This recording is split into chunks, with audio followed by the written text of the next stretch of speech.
جب B J پی کی اپنا دل اپنا پرتیاشی کو واپس لے لیتی ہے کہ ماں کے سامنے نہیں کھڑے ہوں گی، تو بتاؤ کیا اویسی غیر ہو گیا تمہارے لیے؟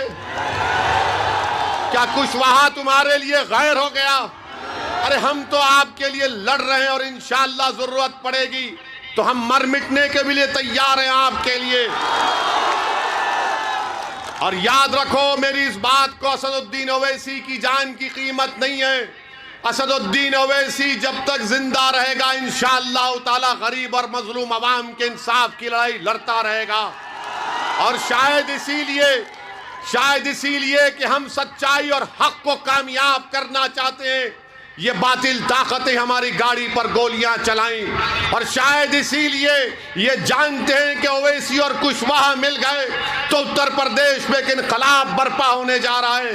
اسی لیے ہماری آواز کو دبانے کے لیے، ہماری جان لینے کے لیے ان ظالموں نے ان بزدلوں نے ہماری گاڑی پر 4 گولیاں چلائیں، مگر ہم ان گولی چلانے والوں کو میں کہہ رہا ہوں، ان کے پیچھے جو ان کے مائی باپ ہیں ان کو کہہ رہا ہوں، جو دماغ کار فرما ان سے کہہ رہا ہوں، یاد رکھو میرا نام اسد الدین ہے، میں بزدل نہیں تھا نہ کبھی رہوں گا۔ اللہ جب تک ہم کو زندہ رکھے گا زندہ رکھیں گے۔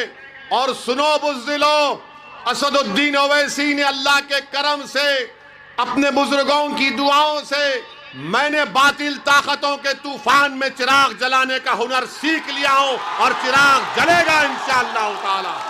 ارے ہم مٹنے آئے زمین میں، مٹیں گے۔ ارے جب ہم زمین پر آئے تو اسی زمین کے ایک دن غذا بنیں گے۔ مگر سن لو ظالموں، جب تک اللہ زندہ رکھے گا، بے باکی کے ساتھ اور بغیر خوف کھائے ہم سچائی کو بیان کرتے رہیں گے۔ دشمن چاہے کوئی اقتدار کی کرسی پر بیٹھنے والا ظالم ہو، ہم اقتدار کی کرسیوں پر بیٹھنے والوں سے نہیں ڈرتے، ہم زمین و آسمان کے خالق سے ڈرتے ہیں۔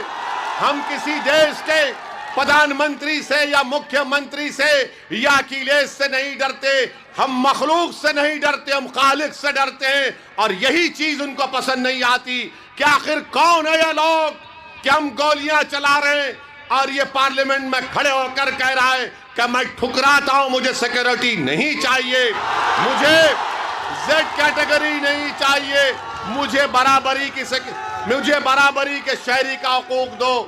جب میں یہ بات کیا تو سب لوگ تعجب کیے۔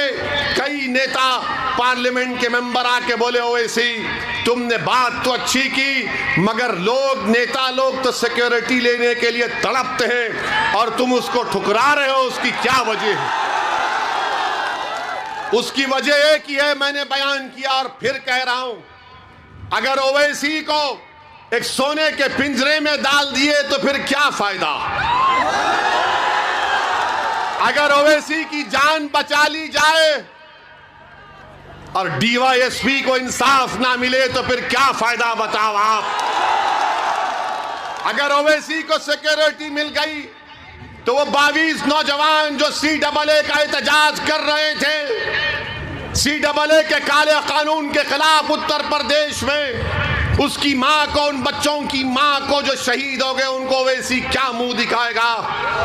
کہ ان کی ماں کہے گی کہ تجھے سیکیورٹی مل گئی، میرے بچے کی تو جان چلے گئی۔ اگر آپ زندہ رہیں گے، آپ کا گھر آباد رہے گا، آپ کے گھر میں بچوں کو انصاف ملے گا، بیٹیوں کا تحفظ ہوگا، عبادت گاہیں محفوظ رہیں گی، مہیلاؤں کی عزت ہو گئی تو اویسی بھی عزت میں اضافہ ہوگا۔